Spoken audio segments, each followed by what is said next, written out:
Bonjour tout le monde, j'espère que vous allez bien. Aujourd'hui, j'aimerais vous reparler de ciblage, mais pas comme on l'entend d'habitude, pas une catégorie particulière de personnes ou une problématique particulière, mais plutôt une énergie dans la vie des personnes sur le fait de pouvoir passer à l'action ou pas.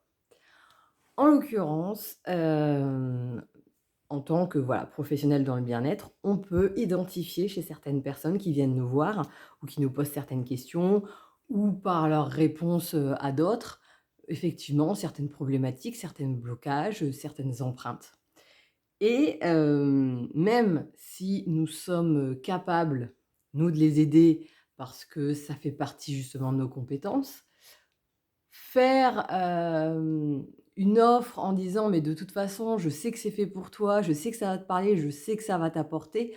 En réalité, ce n'est pas toujours nécessaire parce que, la personne n'est pas toujours prête à l'entendre. Donc avant de faire une offre, avant de proposer, de l'aider, c'est déjà tout simplement apprendre à découvrir où en est la personne avec elle-même. C'est-à-dire qu'elle peut très bien, elle, ne pas avoir pris conscience de sa problématique. Donc là, c'est compliqué de lui proposer une solution à quelque chose dont on n'a pas conscience. Pourquoi va-t-elle investir dans un truc qui ne lui parle pas? Et quant à la prise de conscience elle-même, bah, c'est aussi important que ça vienne d'elle, que ça soit ou elle qui est demandeuse parce qu'elle sent qu'il y a des blocages dans sa vie professionnelle, dans sa vie amoureuse, voilà, dans un domaine de vie, et que là, bah, elle peut venir en disant: «Bon, bah, je ne sais pas d'où ça vient et j'aimerais de l'aide pour pouvoir éclaircir tout ça».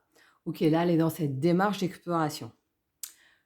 Mais même là, on peut très bien être dans une démarche d'exploration et pas toujours être prêt à entendre, ce qui pour nous peut paraître une évidence parce qu'on est habitué à prendre, ze à être en contact avec les gens, à comprendre, entre les mots, à lire le corps ou parce qu'on est connecté à autre chose et qu'on peut être guidé, quoi que ce soit.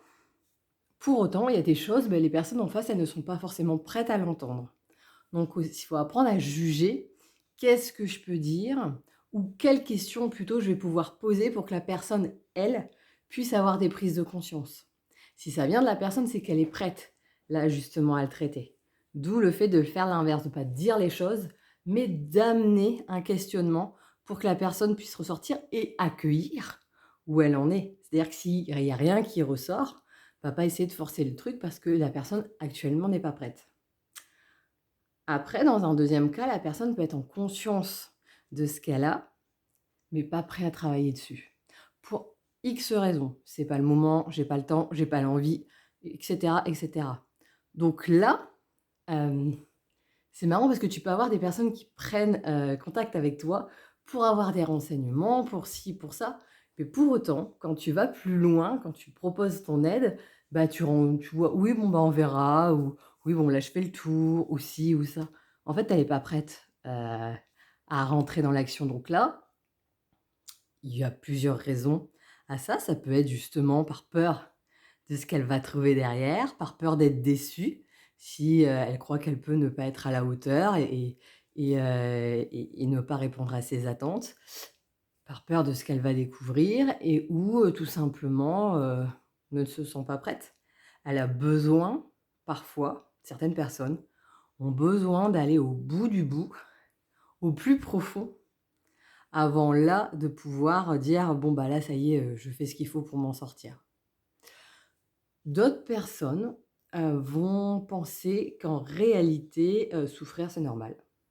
Ça fait partie de la vie, donc ça sert à rien d'essayer de changer quoi que ce soit et de rentrer dans un processus pour se connaître ou pour sortir de certains mécanismes parce que pour eux, ça sera normal. Donc ils vont estimer que ça sert à rien d'aller plus loin et d'autres encore vont croire qu'elles valent moins que certaines personnes, qu'elles n'apportent rien, que la vie n'a pas de sens et cetera et sont tellement dans une vision négative d'elles-mêmes que pour elles, elles voient déjà l'échec dans leur processus avant même de commencer l'accompagnement. Et là encore, nous, on peut, regarder les gens, avec le plus de bienveillance possible, essayer de faire, un environnement qui soit le plus posé, qui peut être doux, qui peut apporter une certaine énergie pour, ou certaines personnes vont au contraire rentrer dedans pour essayer de bousculer les gens. Tant qu'elles sont dans leur croyance que la souffrance c'est normal ou que, on peut rien faire pour eux ou que ci ou que ça, bah, en réalité, effectivement, nous ne pouvons rien faire pour elles. Donc lui souhaiter de se mettre en paix, lui dire en disant: «Mais tu sais que toi aussi tu as le droit, tu es ni plus ni moins qui que ce soit», on peut le dire. Les mots peuvent servir de graines, il peut avoir une énergie qui avec le temps va pouvoir s'incruster et pourquoi pas, faire quelque chose pour que les personnes passent à l'action. Mais en nous-mêmes, bah, là, en fait, on peut juste laisser la personne, lui souhaiter, bah, des prises de conscience pour qu'elle puisse évoluer, mais ça ne dépend pas forcément de nous. Si on essaie trop, parce que justement, on va à tout prix aider ou parce que c'est quelqu'un qu'on connaît et qu'on sait qu'on a les capacités et que c'est hyper frustrant quand toi tu dis: «Mais je sais que je peux l'aider et j'aime cette personne parce que c'est un membre de ma famille, un ami ou quoi que ce soit» et bah, non, ça passe pas. Ça arrive aussi, mais justement, nous ne sommes pas des sauveurs et c'est là l'importance aussi d'être dans une posture juste. Comme ça, ben, on accueille tout le monde, on peut justement être dans cette compassion, dans cette bienveillance avec les gens, mais après il y a un moment, bah, si c'est pour écouter des gens et ça m'est déjà arrivé, qui vont se complaire dans leur malheur en disant: «Bah oui, mais moi, bah oui, mais moi, bah oui, mais moi». Bah OK, bah, on peut commencer un accompagnement. «Oui, bon, bah, je verrai plus tard». Ouais, bon, bah, en fait, OK, si c'est juste tu veux te plaindre, OK, mais dans ce cas-là, bon, bah, tu le dis, tu viens, on paye une consultation, tu sors tout ton truc, et puis je t'écoute et voilà, basta. Mais sauf que ma dynamique, c'est pas ça. Et donc, bah, je vais pas mettre les gens, de les laisser dans cette rumination qui finalement n'amène à rien. Bon, ça peut leur faire du bien derrière, si derrière il y a une démarche qui est faite, mais s'ils tournent juste en boucle, bon, ben, voilà et c'est me remettre en disant: «Beh, bon, bah, moi je fais ce que je peux, mais je ne peux pas sauver les gens».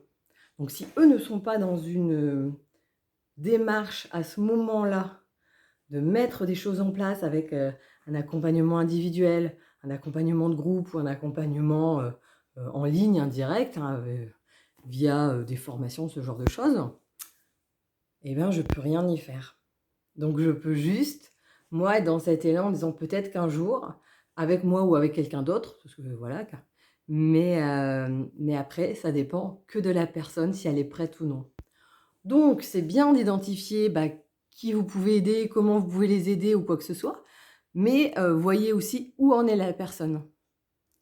Parce que, certaines, bon, bah, elles vont juste vouloir, s'accrocher à vous, mais en restant un poids mort et là, ce n'est pas les aider que de les retenir. Donc prenez, le temps d'analyser ça, voyez comment vous vous comportez avec les gens qui viennent vous voir ou qui vous demandent des renseignements et comment, vous gérez, les gens qui ne passent pas à l'action, ce que ça provoque en vous, parce que c'est toujours intéressant de savoir où on en est et puis, bah, dites-moi ce que vous en pensez en commentaire. Je vous souhaite une excellente journée, je vous dis à bientôt.